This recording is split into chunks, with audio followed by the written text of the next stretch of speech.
Ya, episode ke-25 dari kajian kitab Tauhid versi A Rizal, ya, yaitu pembahasan tentang kahin, yaitu dukun dan peramal, ya, peramal dan dukun. Insya Allah kita akan bahas, dan sedikit aja kita review ke pertemuan kemarin, ya, bahwasanya sihir itu terbagi menjadi berapa? Tiga, ya, menjadi tiga. Yang pertama sihir yang dengan bantuan setan, itu adalah kekafiran. Yang kedua sihir, maksudnya sihir dengan kita melakukan ritual penyembahan pada setan, itu kekafiran. Kedua adalah sihir yang memang dibantu oleh setan, namun kita tidak melakukan penyembahan, maka ini tidak sampai ke derajat kafir. Ya, di antara argumentasi yang bisa kita jelaskan adalah pertama, fatwa dari Syekhul Islam Ibnu Taimiyah tentang minta bantuan ke jin itu tidak bisa semuanya disamaratakan sebagai kekafiran. Tapi ada minta bantuan ke jin yang sifatnya halal, ada juga minta bantuan ke jin yang sifatnya haram. Kapan minta bantuan ke jin sifatnya halal? Yaitu ketika minta bantuan ke jin untuk berbuat baik tanpa ada timbalan apapun. Misalnya Jin dan Jun, ya, tahu film Jin dan Jun? Si Jun ngomong ke Jin, Om Jin, tolong dong dakwahi tetangga saya sebelah. Itu nyuruhnya baik nggak? Baik. Dan si Jin nggak minta apa-apa ke Jun, maka itu boleh. Walaupun memang sebagian ulama memutlakan minta bantuan ke jin adalah haram, dan itu pendapat mayoritas ulama. Tapi kalau pendapat yang dipegang oleh Syekhul Islam Ibnu Taimiyah adalah kalau minta bantuan ke jin tanpa kita melakukan kesyirikan, dan ketika kita minta bantuan pun harus yakin jinnya ada, dan itu yang susah. Adapun kalau jinnya nggak tahu ada di mana terus kita bilang, wahai jin, aku minta bantuan padamu, itu jadinya syirik akbar, karena kita berarti doa kalau kayak gitu. Adapun kalau jinnya udah bener-bener, misalnya jinnya emang udah nongol gitu loh, jinnya langsung udah berubah jadi semacam monster gitu, kemudian tiba-tiba muncul depan kita lalu kita ngomong langsung, nah itu yang boleh tuh kayak gitu. Itu pun tanpa kita ngasih imbalan berupa penyembahan, ya, gitu. Adapun kalau minta bantuan ke jin untuk berbuat buruk tanpa kita nyembah jin, maka itu haram kata Syekhul Islam Ibnu Taimiyah. Dan inilah mengapa ada sihir jenis kedua, yaitu minta bantuan, dibantu oleh jin tapi tanpa kitanya melakukan penyembahan, ya. Begitupun anak indigo yang memang dibantu oleh jin. Ustaz Ahmad Suryana kan guru kita, guru dalam ekonomi syariah kita. Beliau kan dulunya indigo, dan beliau itu kekuatan waktu masih kecil itu bisa ngehancurin tembok, mukul tembok, kekuatannya super banget. Dan jinnya itu ada di mata beliau, ya, yang paling ngefek tuh ada di mata. Dulu kalau nggak salah beliau namanya mata cakra, dan itu ketika beliau nonjok hancur, itu lebur tembok Ustadz Ahmad Suryana, ya. Dan ketika SMP beliau mulai belajar kitab tauhid, akhirnya beliau meruqyah dan alhamdulillah hilang. Cuman kalau ngomong tentang masalah jin, beliau ahlinya karena beliau adalah anak indigo berdasarkan turunan, karena turunan dari nenek moyangnya yang dulu adalah sorcerer, dulu adalah magician. Akhirnya jinnya nyatu sama Ustadz Ahmad Suryana. Alhamdulillah, senang kalau punya ustadz-ustadz yang mantan indigo tuh, jadi bisa banyak cerita detail, ya, banyak cerita detail tentang beliau, maksudnya tentang hal-hal yang gaib, karena beliau pernah merasakan. Apakah Ustadz Ahmad Suryana kafir? Ya enggak, karena beliau ketika nonjok keras atau mungkin nonjok jarak jauh atau bisa tahu yang tembus pandang, kan beliau nggak minta sebenarnya, beliau nggak ngelakuin apa-apa, tapi tiba-tiba datang aja visionnya gitu ke otak beliau, jadi beliau tahu apa yang ada di balik tembok mungkin, karena setan bantuin dia tanpa beliau minta atau ngasih sesembahan, seperti itu. Dan yang ketiga adalah sihir apa? Sulap. Yang sulap udah kita bahas, pendapat yang lebih tepat adalah apa? Boleh insya Allah, asal bukan dalam rangka menzolimi orang, ya, itu boleh. Adapun kalau cuma ngehibur dan semua orang tahu kalau ini adalah trik, ini nggak ada masalah insya Allah. Baik, itu pembahasan episode 22, 23 dan 24. Sekarang episode 25. Bismillahirrahmanirrahim. Wassalatu wassalam ala Rasulillah. Innal hamdalillahi nahmaduhu wa nasta'inuhu wa nastaghfiruh. Sungguh segala puja dan puji hanya milik Allah. Kita puji Dia, kita mohon pertolongan dan ampunannya. Wa na'udzubillahi min syururi anfusina wa min sayyiati a'malina. Kita mohon perlindungan kepada Allah dari keburukan diri kita dan keburukan amal perbuatan kita. May yahdihillahu fala mudhillalah Barang siapa yang Allah beri hidayah, tak akan ada seorang pun yang bisa menyesatkan. Wa may yudlil fala hadiyalah. Dan barang siapa yang Allah sesatkan, tak akan ada seorang pun yang bisa memberi petunjuk. Asyhadu an la ilaha illallah. Aku bersaksi tiada Tuhan yang berhak disembah dengan benar kecuali Allah. Wa asyhadu anna Muhammadan abduhu wa rasuluh. Dan aku pun bersaksi bahwasanya Muhammad adalah hamba dan rasulnya. Amma ba'du. Allahumma salli wa sallim ala Muhammad wa ala ali Muhammad. Ya teman-teman, kita akan ngebahas tentang masalah sihir. Ya, masalah yang kita bahas sekarang ada salah satu cabang sihir, yaitu tentang dukun dan juga peramal. Ya, dukun dan juga peramal atau yang sebagainya. Karena terjemahan dari arrofan dan kahin, kalau di keindonesiain memang nggak ada kata yang sepadan banget tuh, nggak ada. Tapi secara simpelnya gini, kahin itu dukun. Kalau dukun itu biasanya adalah orang-orang yang ngaku mengetahui masa depan, meramal masa depan. Kalau arrofan itu lebih ke nyari barang-barang hilang. Misalnya Dafa hilang kunci motor, nanya ke arrofan. Nanti arrofan ini bisa nyariin kita dengan bantuan jin atau dengan ngibul. Oke, jadi seperti itulah arrofan. Dua itu aja, dan kita sebenarnya udah sering bahas bab ini, yaitu bahwasanya dukun dan peramal dan sebagainya, mereka ada potensi bener nggak, Daf? Ada. Karena apa mereka bisa bener? Karena nyuri berita dari langit dengan bantuan setan. Itu yang sering kita bahas ya. Nah, sekarang teman-teman, akan ada beberapa hal pelik yang ingin kalian konsen. Karena ini ada perbedaan pendapat ulama dalam rincian orang yang datang ke dukun. Oke? Nanti kalian bagian situ harus berhati-hati. Karena ini nantinya akan berkaitan dengan kalian memvonis kafir atau tidak orang-orang yang datang ke dukun. Oke, kalau dukunnya kafir nggak? Ya kafir. Kalau mengaku yang tahu yang gaib mah jelas kafir. Begitupun kalau ada orang yang bilang bahwasanya dia tahu hal yang gaib, kafir juga dia. Tapi masalah datang ke dukun itu nggak bisa kita langsung samakan. Oh, kalau datang ke dukun, nanya ke dukun, otomatis meyakini kalau dukun percaya yang gaib. Nggak seperti itu. Ya, nggak seperti itu.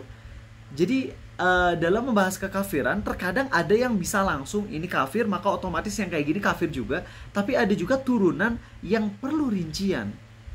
Kalau kita gegabah, nantinya kita bahaya dalam memvonis. Kalian ingat filter-filter yang ada di medsos, dimana Arizal kan mukanya gini, kemudian nanti kalau andai Arizal cewek, nanti wajahnya gini. Ada kan, tahu kan filter gitu? Kalau Arizal di usia 60 tahun, nantinya kayak gini wajahnya. Kan ada ulama yang berpendapat itu adalah ramalan. Jadi kalau kita pakai filter itu, kita kafir. Dan sama Ustadz Dani Nur Salim, salah satu pengajar Ustadz Salafiyin, yang beliau sering ngajar di ITB juga, beliau bilang ini ngawur. Tasawur yang ngawur. Kalian tahu tasawur nggak? Tasawur itu gambaran. Jadi ketika ada suatu hal yang kontemporer, maka ulama tuh melakukan tasawur dulu. Tasawur tuh jadi melihat gambaran utuh dari hal ini, sehingga nantinya bisa ditentukan hukum. Karena kalau nggak tahu gambaran yang sempurnanya, nantinya jadi salah penentuan hukumnya. Itu namanya apa? Tasawur. Orang yang bilang bahwasanya pakai filter, kalau 50 tahun nanti wajahnya jadi kayak gitu, itu berarti ngeramal. Ini gagal paham, salah tasawur. Itu istilahnya kalau kata Ustadz Doni Arif Wibowo, Ustadz Abdul Jauza, interpolasi gitu ya? Bener nggak sih? Pakai AI gitu. Iya, pakai AI. Tapi kalau misalnya apa ya? Ada istilahnya, udah lupa zaman dulu kalau misalnya bikin grafik kayak gitu, nanti ada yang di mulut. Jadi dari grafik yang sini nanti ada yang kayak interpolasi ya. Nah jadi gitu. Jadi dari kemungkinan yang ada dari wajah Arizal, penuaannya nanti mungkin ada kayak gini atau kayak gini atau gini, kemudian dilakukan interpolasi atau apalah istilahnya gitu. Yang lebih tepat itu adalah kayak gitu, bukan ramalan. Jadi kalau kita pakai kayak gitu, nggak jadi kita kafir gara-gara kita meramal diri kita, enggak. Tapi memang bisa jadi haram dari sisi yang lainnya. Bisa haram dari sisi yang lainnya. Dari sisi apa? Wallahu alam, nggak bisa kita pastikan juga. Apakah itu termasuk mengubah ciptaan Allah? Di sini pun kita nggak bisa gegabah. Predikal ya, lebih miripnya sama predikal. Nah, apakah mengubah, misalnya A punya foto kemudian dirubah-rubah wajahnya, apakah itu berarti mengubah ciptaan Allah? Ini pun kita masih ragu. Gak bisa kita langsung vonis mengubah ciptaan Allah. Kalau Arizal wajahnya gini, tiba-tiba Arizal bukan tiba-tiba, A operasi plastik kemudian Arizal jadi mirip sama Iron Man misalnya gitu ya, itu berarti emang mengubah ciptaan Allah. Itu nggak boleh. Tapi kalau foto Arizal mah kertas, jadi yang dirubah kan kertasnya gitu lah, gambar kertasnya. Apakah itu sama dengan ngubah wajah Arizal kayak gini? Ya makanya jadi penentuan hukum tuh berat gitu. Gak bisa sesimpel itu. Gak bisa sesimpel itu.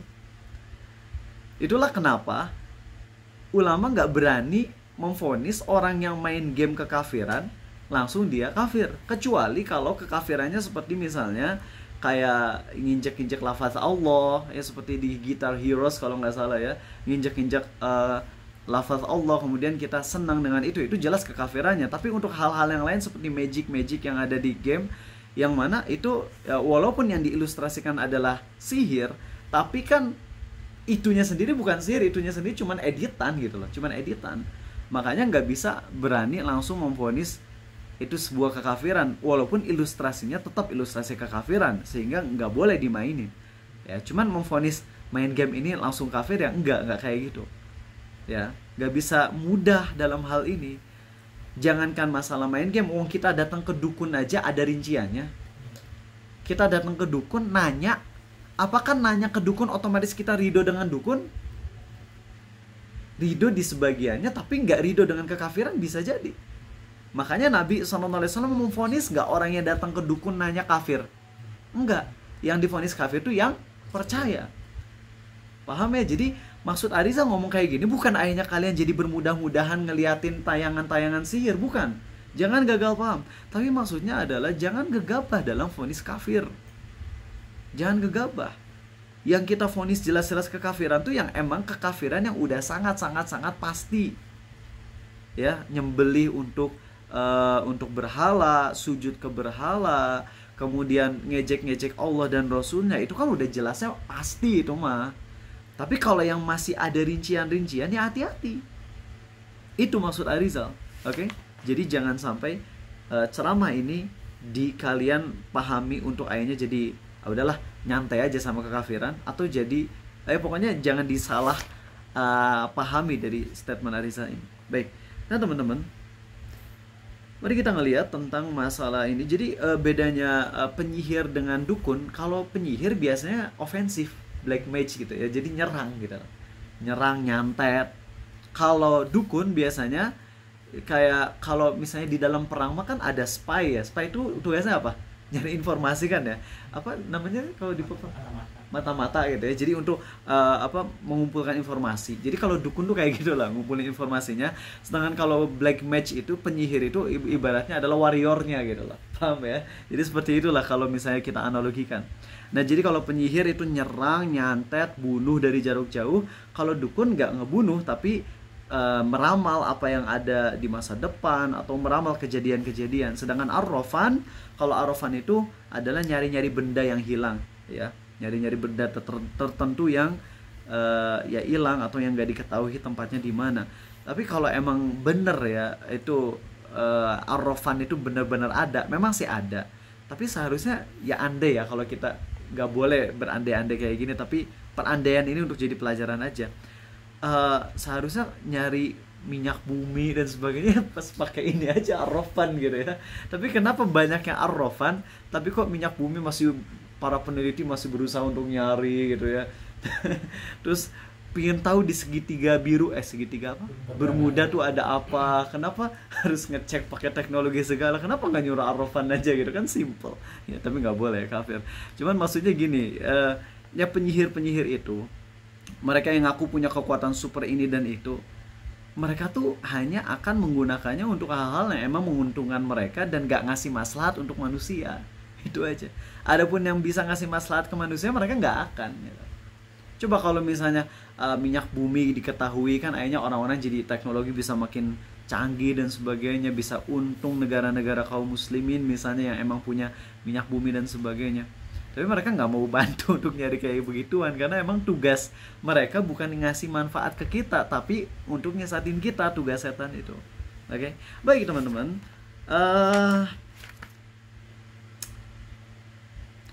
Dukun, ini hadis udah kita bahas di pertemuan-pertemuan awal. Pertemuan keberapa? 7 atau 6. Jadi sekarang mau menyampaikan hadisnya secara simple aja, ya, dengan bahasa sendiri tapi nggak mengurangi maknanya insyaallah. Hadis Sahih Bukhari nomor 4800, yaitu tentang bagaimana setan ngebantu ngebantu dukun dalam mencuri berita-berita gaib. Jadi ketika Allah menyampaikan sesuatu kepada malaikat, dan malaikat akhirnya saling berbicara tentang perintah Allah tersebut, tentang wahyu dari Allah tersebut, ya, tentang keputusan dari Allah. Nah kemudian setan itu terbang ke langit untuk nguping dari pembicaraan malaikat. Nah setelah udah berhasil nguping, setan-setan akan turun ke bumi untuk menyampaikan pembicaraan malaikat tersebut kepada dukun. Sebagian dari setan itu ada yang selamat, sebagiannya lagi di tengah jalan menuju bumi disamber dengan percikan bola api. Percikan bola api ini apakah bintang, ledakan bintang atau meteor, itu urusan Allah, ya. Allah yang lebih tahu apa itu. Yang jelas Allah menyampaikan fa'atba'ahu shihabum mubin, fa'atba'ahum shihabum mubin. Mereka diikuti dengan bola api itu yang panas. Jadi setan-setan ini memang mereka pas ke bawah disamber tuh sama bola api. Kalau disamber ya berarti gagal, bisa mati atau misalnya pingsan, KO, nggak tahu lah gimana. Tapi ada juga yang bisa sampai ke dukun dan kemudian menyampaikan beritanya pada dukun. Nah, jadi ada 3 fase teman-teman. Sebelum munculnya sebelum diutusnya Nabi Muhammad SAW, maka pencurian berita langit terjadi sangat sering. Adapun ketika Nabi SAW sedang diutus, berarti berapa lama? 23 tahun. Maka pada saat itu penjagaannya super ketat sehingga nggak ada setan yang bisa berhasil mencuri berita langit, nggak ada. Ya, adapun kalau ada dukun di zaman Nabi SAW, itu paling cuman sisa-sisa dari sebelum beliau diutus gitu, sisa-sisa berita dari jin sebelum Nabi SAW diutus. Adapun ketika beliau diutus selama 23 tahun beliau, itu nggak ada setan yang sukses nyuri berita langit, bisa paham? Adapun setelah beliau wafat, maka mulai lagi setan bisa mencuri berita dari langit. Cuman gak sebanyak waktu dulu. Diulang ya, jadi ada 3 fase ya. Sebelum Nabi SAW diutus, dukun banyak yang sukses nggak? Banyak. Sukses nyuri berita langit banyak. Pas Nabi SAW diutus, bisa nggak nyuri berita langit? Gak bisa. Tapi masih ada dukun? Masih. Itu hanya sisa-sisa dari yang dulu aja. Sisa-sisa dari berita setan yang terdahulu sebelum Nabi diutus SAW. Setelah beliau wafat, mulai lagi setan bisa mencuri berita langit tapi sedikit. Paham ya? Berarti sekarang bisa nggak dukun? Bisa. Cuman nggak terlalu banyak kayak waktu di zaman Nabi Musa, di zaman sebelum Nabi diutus SAW. Paham di situ teman-teman? Ya jadi itulah. Jadi simpel sih ketika waktu dulu misalnya kejadian Payana yang hilang tuh ya, di Cadas Pangeran ya. Kemudian kan akhirnya para dukun-dukun KW itu bilang ya, oh Payana itu ditangkap setan dan sebagainya, bla bla bla bla bla bla bla bla. Efeknya ketahuan kalau Payana itu ternyata kabur dari debt collector ya, ketemu di Majalengka kalau nggak salah, masuk penjara. Kemudian akhirnya para dukun melakukan klarifikasi. Klarifikasi dukun. Salah satu ramalan kami adalah Pak Yana tuh dimakan sama ular kuning. Yang kami maksud ular kuning adalah bis arimbi karena bis arimbi warnanya kuning. Kalau nggak salah di kolom komentar ada yang bilang, emang ada ya bis arimbi yang ke daerah Majalengka? Nggak tahu, nggak ada ya. Allahu a'lam, nggak tahu. Belum pernah ngelihat bis arimbi ke daerah Majalengka dan Cirebon, belum pernah ya. Nah, jadi seperti itulah lawakan para dukun itu. Nah, teman-teman lihat.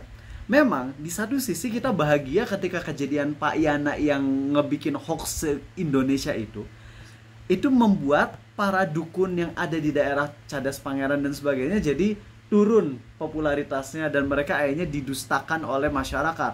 Akhirnya masyarakat mulai nggak percaya dengan para dukun. Tapi ketidakpercayaan masyarakat kepada para dukun ini, alasannya adalah karena kejadian payana, bukan karena landasan ilmu. Ulang ya. Beda antara orang yang mengingkari maksiat karena ilmu dengan mengingkari maksiat karena emang gak seneng aja. Contoh, ada orang yang gak ahli ngegambar sama sekali. Ketika tahu tentang haramnya menggambar makhluk hidup, dia bilang, ih haram, haram. Dan emang dia aja gak suka gambar gitu lah. Tapi ada orang yang senang banget ngegambar. Lalu tahu ada hadis larangan gambar.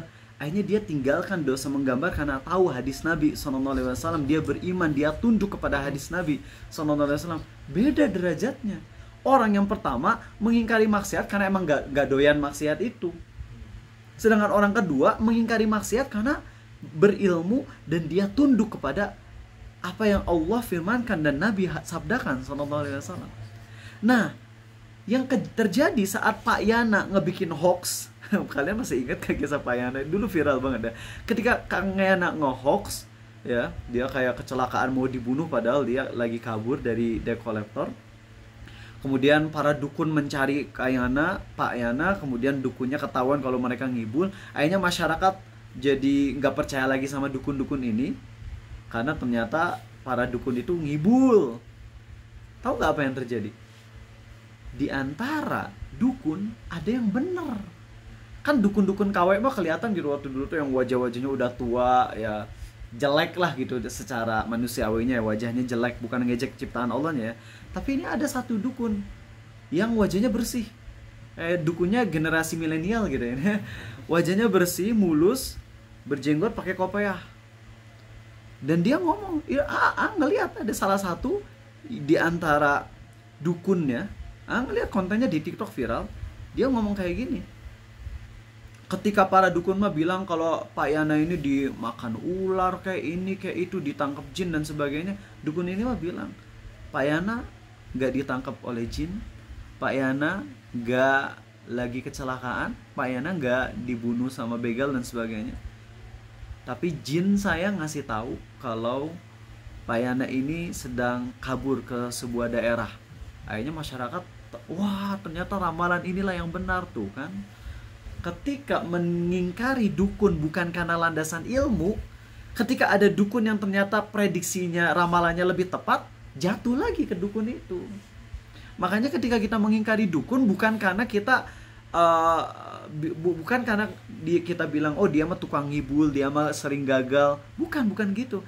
Kita mengingkari dukun karena kita tahu aturan dari Allah dan Rasul SAW. Itu harusnya. Ketika si Rei Kiyochochi di tahun 2017 dia bilang akan terjadi kecelakaan pesawat di ujung tahun 2018. Ternyata benar kejadian tahun 2018 kecelakaan pesawat. Akhirnya kan orang-orang jadi pada percaya. Pas di tahun 2017, lihat kolom komentarnya. Pas Rei Kiyochochi bilang akan terjadi kecelakaan pesawat di tahun 2018, di kolom komentarnya dasar ngibul, dasar anak indigo, indigo, malah jadi nyebut merah, dasar anak indigo dan sebagainya. Itu kan si Rei Kiyochochi itu kan dicela-cela ya. Wah, dasar gini. Tapi pas tahun depan ternyata ramalannya benar, langsung merinding ya, ternyata benar, benar juga, malah jadi percaya. Kalau orang yang paham tauhid dengan benar, paham bab ramalan dengan benar, mau benar mau salah ramalannya tetap kita mengingkarinya. Karena kita mengingkari peramal atas landasan ilmu, atas landasan Quran dan hadis, bukan atas landasan karena dia mah sering gagal ramalannya, bukan gitu. Maka ini ada pelajaran penting teman-teman dari bab ini. Pastikan ketika kita mengingkari maksiat, bukan karena kita sekedar gak senang dengan maksiat tersebut, karena emang gak hobi, tapi kita gak suka maksiat tersebut karena dorongan iman. Kan itu beda loh. Orang yang dari dulu emang gak bisa nyanyi, gak suka musik, Arizal gak akan dapat pahala sepertinya ketika Arizal mengingkari lagu rock. Soalnya dari dulu benci banget lagu rock. wah metal, R&B. Dari sebelum Arizal tahu tentang masalah musik, Arizal udah benci sama lagu-lagu begituan. Sehingga sangat mudah bagi Arizal untuk ada lagu rock, ada konser yang wah kayak gitu, gak tertarik, ya gampang buat Arizal. Tapi kalau misalnya lagu-lagunya anime yang enaken, misalnya yang nadanya indah, yang Ariza mungkin hobi di sana, itu susah. Ariza aja lagi makan kemarin di beberapa waktu yang lalu di sushi gitu ya. Makan ada lagu genjreng-genjreng biasa aja, nggak apa-apa. Tapi pas beberapa lagu kemudian itu maraton 3 lagu anime yang paling suka waktu dulu. Senyum-senyum aja Ariza, ya Allah ini lagi makan muncul lagu anime ini. Dan itu lagu animenya semuanya udah bikin jadi nasyid gitu. Anak Khadijah bilang, ayah kok ada nasyid ayah di sini? Bukan nasyid, ini mah lagu yang asli, ini mah liriknya bahaya. Astagfirullah, kayak gitu kan susah. Ya, kalau sekedar karena nggak suka sama maksiat, karena emang bukan hobi kita, maka ketika ada yang sesuai hobi kita akan jatuh lagi kita ke dosa. Tapi kalau kita mengingkarinya karena landasan ilmu, karena tahu ini tuh nggak boleh oleh Allah dan Rasulnya, maka rasa cinta kita dilawan, rasa cinta kepada musik tersebut kita lawan dengan rasa cinta kita kepada aturan Allah dan Rasulnya. Wah, itu beda efeknya teman-teman, sangat berbeda efeknya. Baik, oke, mudah-mudahan kalian udah paham tentang 3 fase tersebut ya. Jadi teman-teman, mengenai ramalan, ada beberapa metode untuk meramal ya. Ada yang dengan cara melihat garis tangan ya. Ada juga yang dengan cara melihat tanggal lahir. Ada juga yang dengan cara melihat golongan darah. Ada juga yang dengan cara melihat mangkok berisi kopi dan sebagainya. Lihat di Harry Potter semuanya ada ini teman-teman. Ada yang dengan kartu, di One Piece ada tuh. Ada juga yang dengan garis di tanah, di Naruto ada. Ada juga yang dengan ngelihat tanda tangan, dengan tanda lahir, dengan huruf abjad. Ini semua adalah termasuk metode dalam perdukunan, sihir, peramalan dan sebagainya.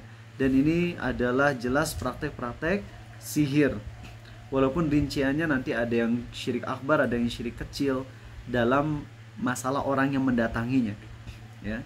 Nah, sekarang biar nggak terlalu pembahasan panjang, AA langsung ke pembahasan lain yang AA rasa ini lebih urgen untuk kalian ketahui, yaitu tentang gaib. Yang tahu yang gaib siapa, Dafa? Hanya Allah ya. Kalau apa yang ada di dalam rahim ibu gaib bukan? Gaib. Tapi kenapa ada USG yang bisa tahu isi rahim ibu? Padahal ada 5 kunci gaib kata Allah, kata Nabi SAW, dan beliau menyampaikan ayat terakhir dari surat Luqman. Surat keberapa Luqman? 31. Surat 31 ayat terakhir, innallaha indahu ilmus sa'ah wa yunazzilul ghais wa ya'lamu ma fil arham wa ma tadri nafsum madza taksibu ghadan wa ma tadri nafsum bi ayyi ardin tamut innallaha alimun khabir. Ada 5 kunci gaib yang hanya diketahui oleh Allah. Pertama adalah ilmu tentang hari kiamat. Kemudian Allah juga yang tahu ilmu tentang masalah hujan dan juga apa yang ada di dalam rahim. Tidak ada seorang pun yang tahu apa yang akan dia lakukan besok, dan tidak ada seorang pun yang tahu di bumi mana dia akan mati. Itu 5 hal. Coba ulang lagi, Milzam. 1 apa? Hari kiamat. 2 hujan dulu. Hujan. 3 rahim. 4 besok apa? Kejadian besok. Besok mau ngapain? Kejadian apa yang besok? 5 mati. Di bumi mana seseorang akan mati. Itu kan ada 5 ya. Itu kan hal gaib kata Nabi SAW. Begitupun Allah firmankan. Tapi kenapa ada dari 5 tadi yang diketahui oleh manusia? Maka jawabannya gini teman-teman. Yang dimaksud diketahui hanya oleh Allah adalah diketahui secara kesempurnaannya hanya oleh Allah. Ya. Adapun sebagian darinya bisa diketahui oleh makhluk, baik Allah ngasih tahu ke nabinya SAW atau Allah ngasih faktor-faktor indikasi yang bisa untuk memprediksi, tapi nggak bisa untuk memastikan secara pasti. Maksudnya gimana nih? Kapan terjadinya hari kiamat, Randi? Salah. Kapan terjadinya hari kiamat? Ya hanya Allah yang tahu, titik, udah gitu ya. Hanya Allah yang tahu kan. Nah, tapi beberapa poin spesifiknya ada yang memang dikasih tahu oleh Allah kepada Nabi-Nya SAW, seperti terjadinya di hari Jumat. Sebelum kejadian kiamat akan ada tanda-tanda kiamat dulu, gitu ya. Nah, kemudian tentang hujan. Yang tahu kapan turunnya hujan siapa? Allah. Tapi Allah ngasih beberapa indikasi sehingga manusia bisa memprediksi. Tapi prediksi manusia itu hanya prediksi kecil aja. Itu prediksi kapan turun, di daerah mana, kemungkinannya. Adapun berapa derasnya, berapa rintik hujannya, berapa angin yang Allah turunkan, berapa bumi tanaman yang tumbuh dari air hujan tersebut, itu hanya Allah yang tahu. Ya. Jadi yang Allah ketahui itu adalah kesempurnaan ilmunya yang Allah ketahui. Adapun manusia, maaf, takut salah ucap ya. Jadi Allah mengetahui ilmu yang secara sempurnanya. Adapun beberapa rinciannya, ada yang memang Allah kasih tahu ilmunya kepada manusia. Ada juga yang sekedar untuk prediksi doang, ya. Dan itu adalah bentuk rahmat dari Allah. Dengan kita manusia bisa memprediksi, jadi kita bisa antisipasi dan sebagainya, ya. Seperti itu, nggak ada masalah. Jadi ketika kita baca forecast weather, perkiraan cuaca, itu bukan berarti kita tentang Allah, gitu. Sama seperti ketika kita USG, kan kita bisa ngelihat kemungkinannya ini cacat dan sebagainya, itu dari USG. Tapi yang Allah ketahui dari rahim ibu bukan cuma masalah fisik aja, tapi apa lagi selain fisik? Sampai ke selular levelnya juga Allah tahu. Sampai ke sel-selnya, sampai ke masalah rizkinya juga, sampai ke masalah takdir yang ada di rahim ibu. Kan ditetapkannya takdir kan ketika takdir hidup dan sebagainya, sengsaranya kan ketika kita 4 bulan di perut ibu kan. Yang tahu siapa? USG tahu nggak? Enggak. Nah, jadi kalau Allah tahu tentang rahim sempurna seluruhnya. Adapun manusia hanya mengetahui sebagian kecil aja. Paling cuma mengetahui, oh ini kemungkinan laki-laki. Tapi pernah orang udah di USG-nya laki-laki, munculnya perempuan, kan bisa itu ya. Begitupun sebaliknya bisa aja. Ya karena itulah manusia hanya mengetahui sebagian kecil aja, itu pun hanya prediksi yang nggak mutlak pasti benar. Artinya masih bisa salah. Gitu. Begitupun di bumi mana dia akan mati. Lagi di Bandung. Terus misalnya, nah jangan deh, orang lain aja, siapa, Dava atau siapa misalnya Ahmad lagi di rumah sakit di Bandung, kemudian dokter bilang Ahmad secara hitungan kedokterannya, karena kankernya udah parah banget, hanya bisa bertahan hidup 1 jam lagi. Sedangkan Ahmad gak ada yang bisa nganterin dia kemana-mana, maka kemungkinan besar dia matinya di kota apa? Ya Bandung juga kan. Nggak ada yang mau nganter dia nggak bisa jalan sendirian ke kota lain. Nah, manusia hanya bisa prediksi aja, tapi tetap aja kalau Allah mengendaki, bisa tiba-tiba misalnya pas udah 1 menit sebelum Ahmad mati, tiba-tiba ada pesawat terbang nabrak gitu. Ahmadnya nggak ketabrak, tapi malah ngikut gitu sama pesawat terbangnya. Terus dari Bandung nyampe ke Cimahi misalnya, jadi meninggalnya di Cimahi gitu ya. Ya bisa aja lah, walaupun ini ngarang-ngarang gitu. Tapi maksudnya adalah, ya kalau masalah apa yang akan terjadi besok, kapan akan mati, hanya Allah yang tahu secara pastinya. Tapi manusia bisa memprediksi dari faktor-faktor yang ada di sekitar dia. Begitu teman-teman ya. Mudah-mudahan bisa dipahami. Ngerti kan kalian ya? Jadi untuk hal-hal kayak USG, prediksi besok terjadi misalnya inflasi dan sebagainya, itu adalah bukan berarti kita menyaingi Allah. Karena itu adalah prediksi-prediksi yang emang Allah kasih faktor atau apa sih namanya? Faktor ya? Faktor-faktor yang bisa menjadi pertimbangannya. Baik. Yuk sekarang kita masuk ke poin yang perlu konsentrasi tinggi nih. Dengar baik-baik ya. Mau tes bintang deh, Bin. Hadis Sahih Muslim. Dengar baik-baik ya, Bin ya. Barang siapa yang mendatangi tukang ramal, lalu menanyakan kepadanya tentang sesuatu, lalu membenarkannya, maka tidak akan diterima sholatnya selama 40 hari. Man ata'arrafan fasa'alahu an syai'in fasaddaqahu lam tuqbal lahu salatun arba'ina yauman. Beriman gak sama hadis ini? Beriman. Yakin? Masa sih? Yakin beriman? Yakin hadisnya benar? Hadis Sahih Muslim loh, benar gak? Benar. Ulang lagi, Dafa. Barang siapa yang mendatangi tukang ramal, lalu bertanya tentang sesuatu, lalu dia mempercayainya, maka tidak akan diterima sholatnya 40 hari. Beriman sama hadis ini? Beriman?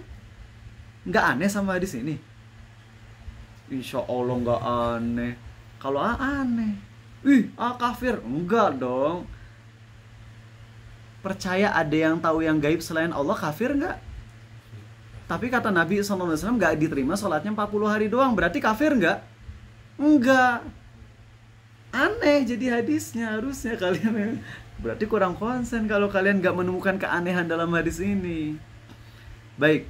Pertama, hadis ini menurut Syekh Furaih bin Bahlal, hadis Sahih Muslim ini syadz, ganjil. Karena dengar baik-baik hadis ini ya. Nabi SAW bersabda dalam hadis ini, barang siapa yang mendatangi tukang ramal, datang ke tukang ramal nih, lalu nanya, lalu percaya, maka tidak diterima sholatnya 40 hari. Padahal kalau percaya mah, ada hadis lain yang jelas-jelas menyatakan, barang siapa mendatangi dukun dan membenarkan ucapannya, maka dia telah kafir terhadap Al-Quran. Jadi kalau percaya mah kan kafir harusnya. Yang gak diterima sholat 40 hari itu kalau nanya doang tanpa percaya. Ngerti? Nah jadi hadis riwayat Muslim ini menurut Syekh Furaih bin Bahlal adalah hadis ini syadz, yaitu ganjil. Ganjil. Yang benar, hadis yang benar riwayat Muslim ini adalah barang siapa yang datang ke tukang ramal kemudian bertanya tentang sesuatu, maka sholatnya gak diterima 40 hari. Itu yang benar hadisnya. Adapun kalimat mempercayai ucapan peramalnya ini harusnya dibuang. Paham ya? Karena kalau percaya mah bukan 40 hari sholatnya gak diterima, tapi apa yang terjadi? Semua sholatnya gak diterima. Karena dia murtad dari Islam. Paham tuh? Oke. Ini ya poin nomor 1 yang penting untuk kalian catat. Walaupun nanti ada perbedaan pendapat ulama sih dalam hal ini. Kemudian hadis yang kedua, Nabi SAW bersabda dalam riwayat Abu Dawud ya, man ataka hinan fasaddaqahu bima yaqul faqad kafara bima unzila ala Muhammadin sallallahu alaihi wasallam. Barang siapa yang mendatangi seorang dukun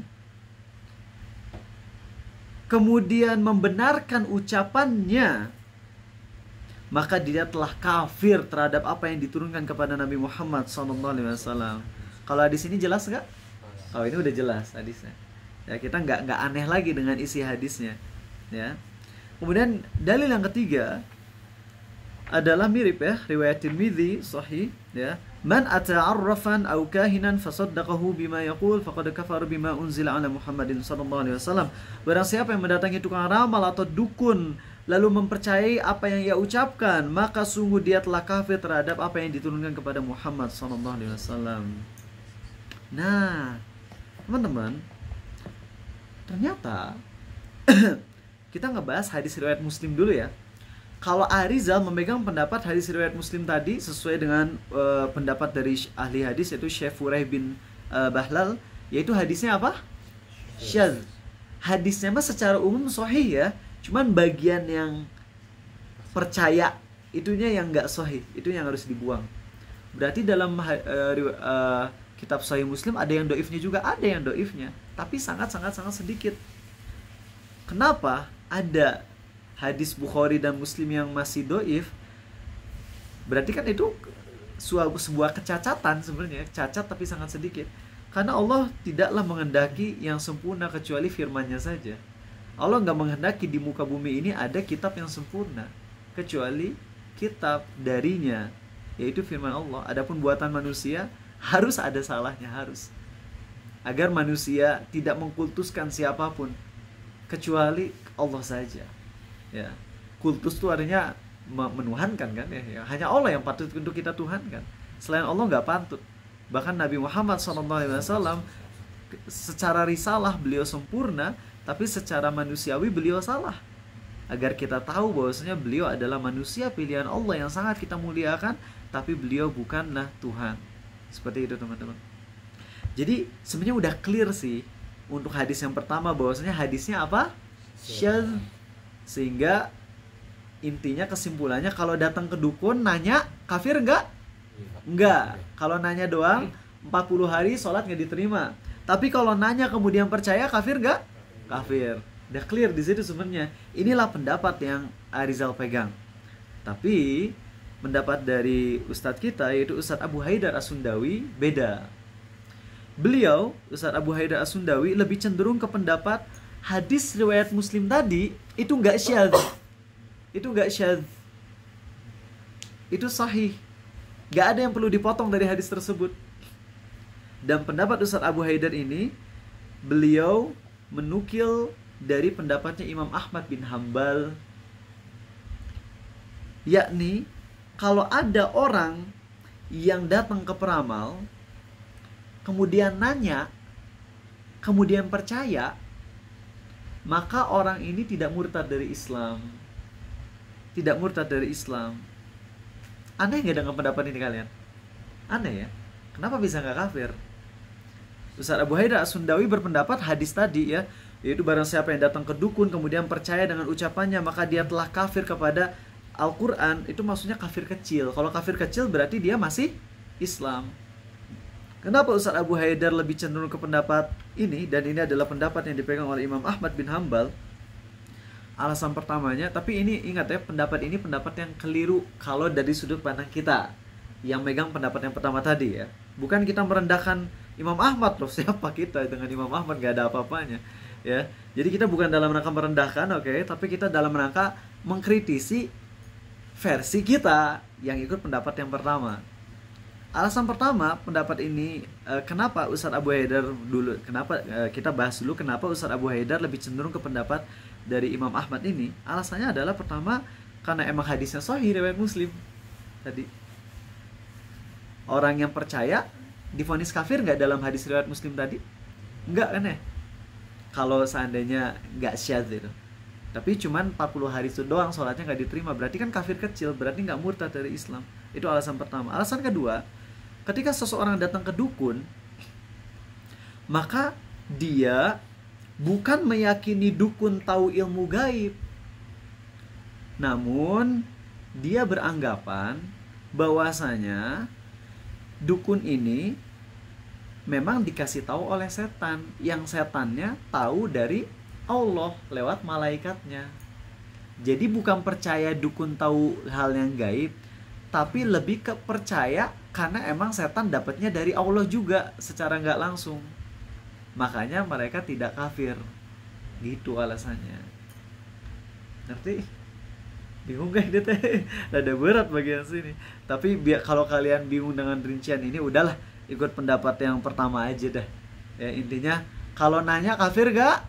Enggak. Tapi kalau nanya terus percaya kafir gak? Kafir. Udah, itu beres sebenarnya kalau udah kayak gitu. Ya. Beres. Jadi itulah pendapat yang lebih kuat. Sengaja nggak menyampaikan semua tulisan Ustaz Firanda di sini biar kaliannya nggak terlalu pelik, karena ngelihat kalian juga yang hadir di sini yang cerdas-cerdas di sini udah mulai kelihatan otak panas ini kalian ya. Apalagi kalau bahas sampai terlalu detail. Oke. Baik.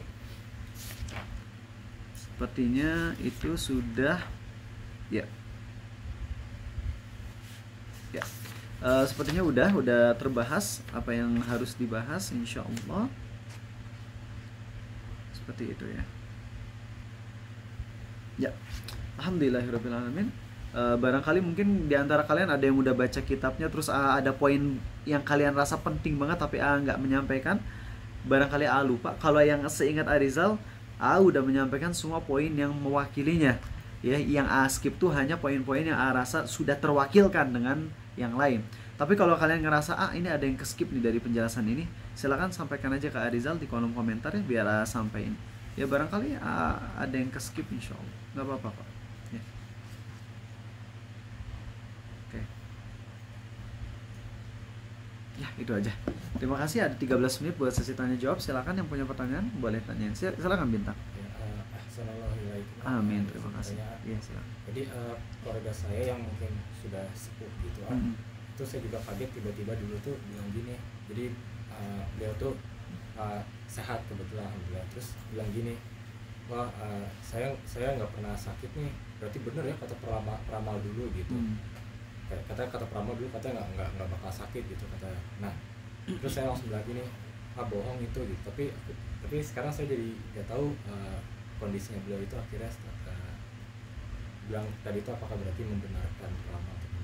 Iya, baik. Memang sih kalau misalnya bilang wah itu bener apa kata peramal dulu, itu yang lihat ya, ketika dia bilang wah bener kata peramal dulu, itu kita nggak bisa langsung vonis dia kafir, karena di sini masalahnya pelik. Sebagaimana ketika Imam Bukhari menukil ucapan Heraklik yang merupakan dukun, beliau hanya menyatakan ini berkesesuaian aja gitu ramalannya dengan apa yang disampaikan oleh hadis Nabi SAW, tapi bukan dalam rangka membenarkannya. Ya, bisa jadi beliau ngomong kayak gitu, oh bener ya kata si dukun itu. Bisa jadi yang beliau maksud adalah oh bener juga kata si peramal itu. Terus tapi yang beliau maksud emang bener dasar hamba setan misalnya kayak gitu, kan bisa aja. Sehingga ketika Bintang bilang itu pembohong gitu, ya karena emang dukun itu pembohong, itu udah bagus karena itu merupakan dakwah. Dan ketika dia nggak merespon balik, kita berbaik sangka kalau dia nerima pengingkaran kita terhadap dukun tersebut. Paham ya? Wallahu a'lam, seperti itu. Tadi sempat ada nih Kak Arizal tentang masalah dukun. Oh ya, kalau orang yang datang ke dukun yang berkedok ustadz, kalau itu emang benar, itu mah nggak bisa kita vonis kafir. Kalau itu mah udah jelas. Kenapa? Karena rata-rata orang-orang yang datang ke dukun berkedok ustadz, mereka meyakininya itu bukan dukun, ya, tapi mereka meyakininya itu adalah wali Allah yang sama Allah dikasih bimbingan melalui misalnya mimpi dia dan sebagainya gitu. Makanya kalau ada orang tua kita yang datang ke dukun tapi dukunnya emang berkedok, kalau dukunnya emang kelihatan tuh di tempatnya ada tengkorak, Quran ditulis pakai darah haid, jimat-jimat, itu mah kan jelas dukun ya, itu mah kafir lah. Nah kalau misalnya datangnya ke dukun yang berkedok ustadz, itu jelas nggak bisa kita vonis kafir, ya, karena emang orang-orang yang datang ke sana ngiranya itu adalah wali Allah yang mengetahui berdasarkan mimpi, firasat, karena kan firasat orang soleh katanya selalu tepat dan sebagainya. Jadi hati-hati ya. Yang kita bahas pembatal keislaman adalah praktek sihirnya. Tapi kalau orang yang datang ke dukun dan tukang sihirnya mah eta mah ada rincian yang pelik. Makanya kita nggak boleh gegabah dalam memvonis kafir untuk kasus yang ini, ya, seperti itu. Baik teman-teman. Bagaimana kalau misalnya ditanya tapi dia nggak tahu, lalu dia membalas dengan ucapan kenapa tanya gue, lo kira gue dukun? Seakan-akan alam bawah sadarnya mengakui bahwa dukun itu tahu segalanya. Apakah ini kafir? Enggak lah. Jadi yang dia maksud seakan-akan gue dukun. Dukun itu kan banyak tahu yang emang dibantu sama setan dan banyak ngibul, ya. Seakan-akan gue, kenapa tanya gue, lo kira gue dukun? Gini ya, statement ini bisa kita bawa kepada husnudzon kita kepada dia tuh gini, dukun setiap kali ditanya pasti jawab. Kagak ada dukun yang bilang la adri, aku nggak tahu. yang jawab aku nggak tahu hanyalah ulama. Imam Malik kalau ditanya tentang perkara agama terus nggak tahu jawabannya, ngomong aku nggak tahu. Kalau dukun dijawab semuanya. Ya.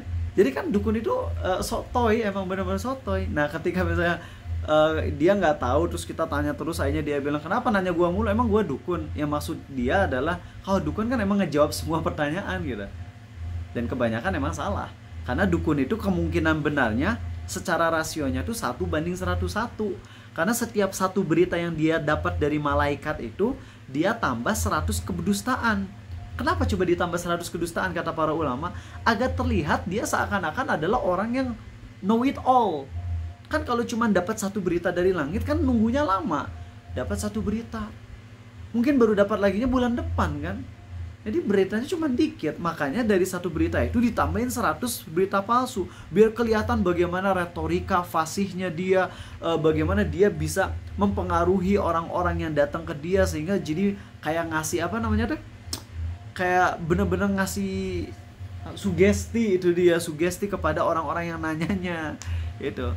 Dan ketika 100 berita yang bualan dia salah, itu akan kalah dengan satu berita yang benar.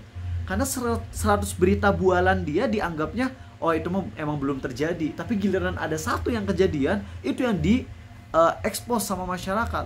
Itulah kata Nabi SAW. Dia dibenarkan gara-gara satu berita yang benarnya, tapi yang kedustaannya kayak nggak dianggap oleh masyarakat gitu loh.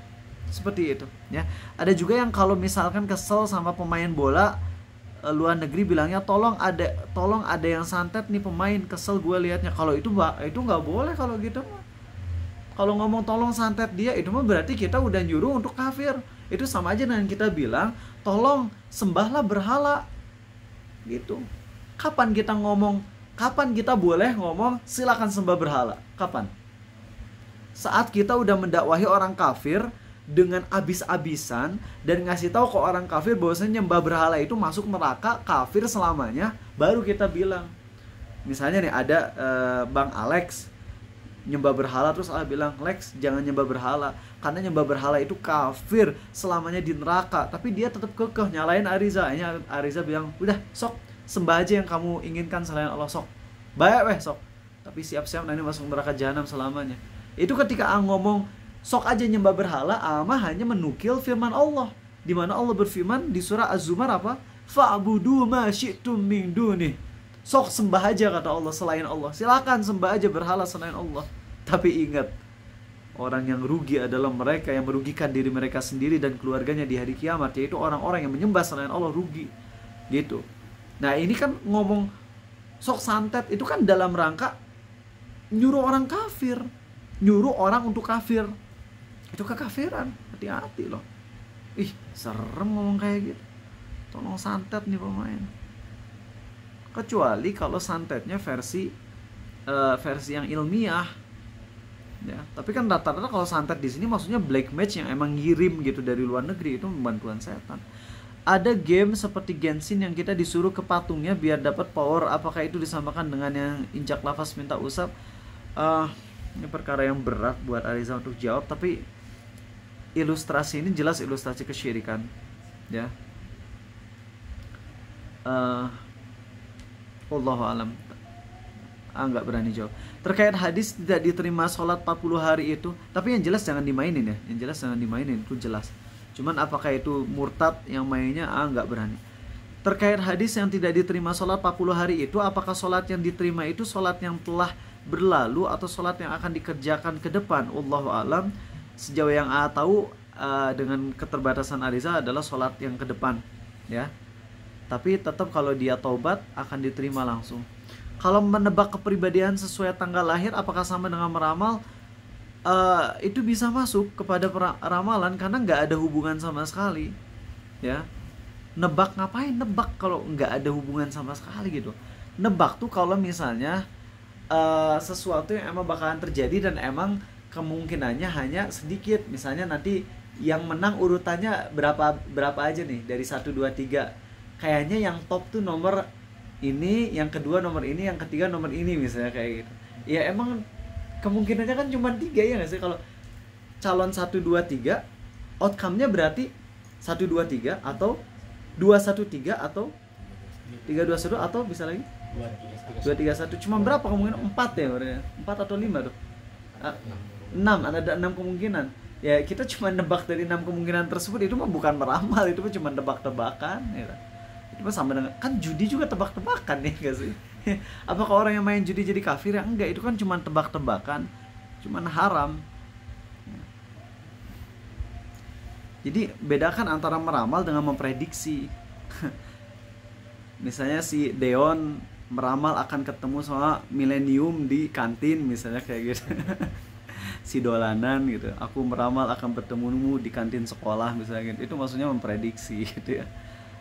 Apakah mubah dan sunnah saat rokaat 3 dan 4 di sholat fardu bacaan dari Al-Fatihah lebih cepat dari rokaat 1 dan 2? Enggak, yang sunnah adalah rokaat 3 dan 4 memang lebih cepat dari rokaat 1 dan 2. Betul. Tapi bukan berarti Al-Fatihahnya lebih dicepetin. Al-Fatihahnya mah sama durasinya, ya. Oke. Meniatkan sedekah atas nama orang lain kan boleh, betul. Pertanyaannya bagaimana pembagian pahalanya? Deh, kita kok ngurusin urusan Allah sih? Ribet amat kita. Kata Ustaz Nuzul, hidup kita ribet karena apa? Karena kita banyak ngurusin urusan Allah. Makanya ribet. Coba kalau kita fokus urusin urusan kita, Allah gak akan pernah ngerasa ribet dengan urusannya. Karena Allah tuh maha sempurna, maha bijaksana, maha adil. Urusan Allah yang, maksudnya kalau dari sudut pandang manusia, ya urusan Allah sangat kompleks kalau buat manusia. Tapi bagi Allah mah sangat mudah. Lah, urusan Allah yang sangat kompleks kalau versi manusia kita urusin, ya kita ribet. Udah serahkan ke Allah masalah pemberian hadiahnya, pahalanya gitu teman-teman. Pertemuan kemarin ada kaidah boleh membunuh yang melakukan sihir, apalagi yang sudah menyakiti orang lain. Apakah ini real ngebunuh tangan kita atau dari hakim? Jadi sebenarnya gini teman-teman ya, kalau di negeri Islam yang menerapkan syariat Islam itu yang ngebunuh hakim, ya. Tapi ini nggak berlaku mutlak. Artinya gini, ketika misalnya ada penyihir yang emang nyakitin kita, ya kita langsung bunuh, itu sama aja dengan begal yang mau nyakitin kita. Apakah membunuh begal harus izin pemerintah dulu? Ya kagak. Kalau gitu nanti dibunuh duluan kita. Maka penyihir pun kasusnya sama. Ketika misalnya penyihirnya udah ditangkap, ya udah yang ngebunuh adalah pemerintah. Tapi kalau penyihirnya yang udah mau nyerang kita dan sebagainya, ya kita bunuh langsung. Tapi memang kalau kita tinggal di negeri yang tidak menerapkan syariat Islam, ada konsekuensinya, ya, yang memang itu jadinya pelik. Karena di satu sisi kalau kalian tahu di undang-undang negeri kita itu ada undang-undang tentang masalah keagamaan. Kemarin kan diundang sama polisi, yaitu masya Allah polisinya soleh dan ngebahas banyak tentang masalah undang-undang di Indonesia gitu ya. Di Indonesia ini ada undang-undang yang kaitannya dengan syariat Islam, dengan hukum-hukum Islam tuh ada undang-undang keagamaan kalau nggak salah gitu ya. Ada beberapa poin tentang hal itu. Tapi undang-undang tentang keagamaan yaitu tentang Islam ini berbenturan dengan masalah perdukunan. Kan ada perdukunan juga dibikin kayak komunitas yang emang legal di negeri kita. Makanya jadi pabaliat gitu. Pabaliat ini jadi yang mana yang diterapin? Ya kalau kita sebagai muslim tentunya menerapkan yang Islamnya dong. Cuman makanya kenapa problemnya itu kompleks banget, karena ya begini. Ya emang kompleks gitu ya. Nah jadi untuk kita, kalau emang si dukunnya itu menyakiti kita langsung, ya kita mending minta bantuan ke polisi juga. Toh polisi juga akan menangkap kok kalau emang udah ada bukti-bukti ya. Ada yang mau nanya dari kalian terakhir di sini? Nggak ada? Silakan minta. Terkait sih nggak? Boleh nggak apa? Izin tanya, assalamualaikum. Dulu pas kecil sih sepertinya belum balik kan. Itu ada tetangga datang nyusun pensil 2 kayak cross gini, terus bilang Charlie where are you gitu kan. Charlie where are you, terus si pensilnya gerak gitu. Oh gitu ya. Nah itu masuk sihir atau gimana? Dan itu kalau dikerjakan ketika belum balik itu gimana? Ya, seseorang yang lahir dari keluarga muslim, ya, anak yang lahir dari keluarga muslim, maka otomatis si anak ini muslim. Dan anak muslim itu nggak sah murtadnya. Nggak sah murtad. Ada anak kecil bilang saya murtad, nggak sah loh, kamu masih Islam gitu. Enggak, gue mau murtad, nggak sah, kamu masih Islam gitu. Karena murtadnya anak kecil itu nggak sah, ya. Sebaliknya kalau orang tuanya kafir, maka anaknya ini adalah kafir juga. Secara duniawinya dia kafir. Tapi kalau si anak ini mau masuk Islam, sah keislamannya, gitu. Lihat baiknya Allah ya, masya Allah ya. Kalau ada anak yang dari orang tua kafir, dia kafir statusnya secara duniawinya, walaupun nanti di akhirat bisa aja dia langsung masuk surga kalau Allah menghendaki. Kalau misalnya mati sebelum balik ya. Jadi kalau ada anak orang tuanya kafir, si anaknya usia 8 tahun kafir juga, tapi dia mau masuk Islam, sah keislamannya. Tapi sebaliknya kalau orang tua muslim, anaknya usia 8 tahun, dia bilang saya murtad, itu nggak sah kemurtadannya, dia tetap muslim. Mau maksa, enggak gue mau murtad, mau bunuh diri aja, gue mau murtad terus bunuh diri, tetap masuk surga dia, tetap. Hati-hati, ini jangan disampaikan ke anak-anak kecil, bahaya bagian sini. Jangan. Karena itu tetap nggak boleh ya. Jangan sampai naudzubillah kalau ada yang kayak gitu. Tapi insya Allah anak-anak mah nggak akan ada yang berani kecuali kalau mereka yang udah banyak terpengaruh sama film. Kalau tadi masuk tipe sihir yang mana berarti? Itu tipe masuk sihir yang mana ya? Kalau ngelihat itu nggak ada penyembahan ke setannya. Tapi itu bisa jadi syirik akbar ketika misalnya itu Charlie yang dimaksud adalah manggil jin, yang mana kita nggak tahu jinnya ada di mana, ya. Itu bisa masuk kekafiran karena manggil yang nggak ada, paham ya? Itu kekafirannya dari sisi itu. Adapun kalau jinnya udah misalnya benda udah gerak sendiri, ya, tanpa ada AC atau apa kipas angin tiba-tiba gerak sendiri dengan gerakan yang aneh, maka itu kan berarti udah ada jin. Terus kita bilang, oh jin kadia, kalau itu nggak kafir karena emang udah ada jinnya, cuman kita nggak ngelihat langsung gitu, ya. Baik, ini pertanyaan terakhir ya teman-teman. Tadi udah 2 rincian bertanya ke dukun, tambah yang ketiga bertanya buat mengingkari dukunnya. Oh ya, bagus. Terima kasih Cardia ya, barakallahu fikum. Ini sebagai penutup, yaitu kita boleh ngedatangi dukun, minta dukun untuk ngeluarin jurusnya juga boleh, tapi dalam rangka untuk mendebat dan melawannya. Dan ini dilakukan oleh Nabi Musa kan. Siapa yang nyuruh musuhnya Nabi Musa untuk ngeluarin jurusnya? Nabi Musa kan yang nyuruh. Kan para penyihir bilang apa? Qalu ya Musa imma an tulqiya wa imma an nakuna awwala man alqa. Terus Nabi Musa bilang qala bal alqu. Kan Nabi Musa yang nyuruh, sok keluarin jurus kalian. Berarti Nabi Musa nyuruh agar mereka mempraktekkan sihir kan? Tapi kan Nabi Musa nyuruh mereka mempraktekkan sihir dalam rangka untuk ngehancurin. Sama seperti Nabi Muhammad SAW ketika beliau nyuruh Ibnu Sayyad untuk meramal isi hati Nabi SAW.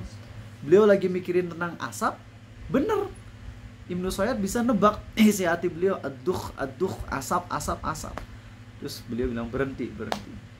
Kamu gak akan bisa melampaui itu. Maksudnya kamu tetap hanyalah seorang dukun yang dapat info dari setan, dan kamu gak bisa melebihi power itu. Power yang dikasih oleh setan hanya itu, hanya sekedar ngasih tahu yang emang dibantu oleh setan yang memang mencuri berita dari langit, itu aja.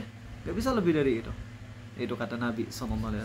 Jadi gitu ya teman-teman, kalau datang ke dukun itu, datang nanya 40 hari gak diterima sholat, datang nanya percaya murtad, datang nanya ngedebat bagus, kayak Benjamin tanya. Kalau kalian ngeliat film zaman dulu si Benjamin ya bener ya, datang ke dukun nanya, terus habis itu si dukunnya ngomong-ngomong kayak gitu langsung dikekep gitu pakai keleknya gitu, dasar kamu musyrik gitu kepada Allah. Itu film Benjamin zaman dulu yang memang masih kental Islamnya gitu ya. Kalau sekarang sangat parah banget film-film horor yang katanya berbau Islami tapi dicampur juga dengan kesyirikan akbarnya ya, seperti film yang terakhir itu ada yang tentang kesetanan, dibacain ayat kursi nggak keluar setannya, tapi ketika ayat kursinya dicampur dengan sesajen untuk jin baru setannya hilang.